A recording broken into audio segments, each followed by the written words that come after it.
Before we get into the browser's abstraction of HTTP, let's first look at the language the browser uses to present information to users. That language, as you probably already know, is called HTML.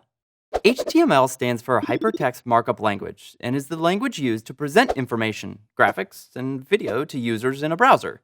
It is tag-based, meaning that the nature of the content to be presented in a browser always includes tags, which have names and are enclosed in angle brackets. For example, if you want to present text as a simple paragraph, you'd take that paragraph and put an opening p tag at the beginning and a closing p tag at the end. Notice that the closing tags start with a slash. We call the entire paragraph, that is, the opening p tag, closing p tag, and the text between, we call that an element.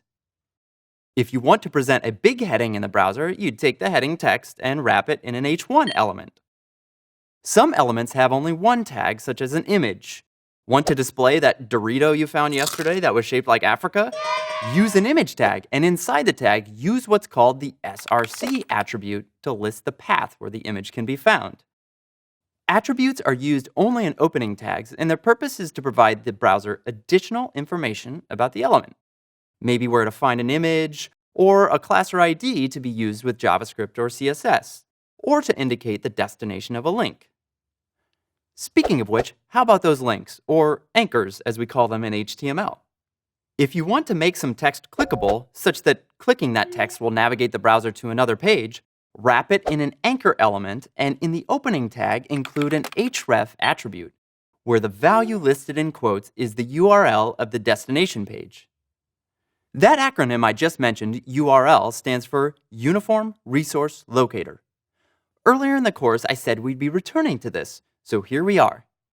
We've talked about Uniform Resource Identifiers, or URIs, and now we have URLs too. Are they the same? If not, what's the difference? It turns out that they are not the same, though many use the terms interchangeably without much consequence. Essentially, a URL is a URI that also contains information about how to locate the resource.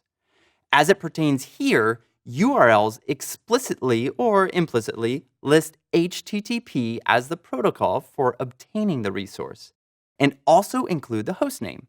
Here's what I mean. In making an HTTP request, we list the URI in the request line, that is, /XML, is the URI of our request. However, the URL that is used to locate that resource remotely is http://httpbin.org/XML. Notice how the URL contains the protocol and hostname used to get the resource. We can relate this to taking a road trip to your friend's house across the country. Since you'll be driving, you'll be getting there via interstates, highways, and local streets. Driving is like your trip's protocol. And you need to know the city and state of your friend's house in order for your navigation system to understand where exactly the address is. The city and state are like the host name, and the address is the identifier, like the URI in the HTTP request.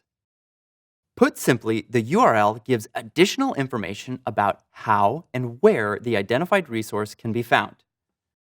Okay, with URIs and URLs cleared up, and with a short review of HTML in the books, let's move on to how the browser abstracts HTTP for you.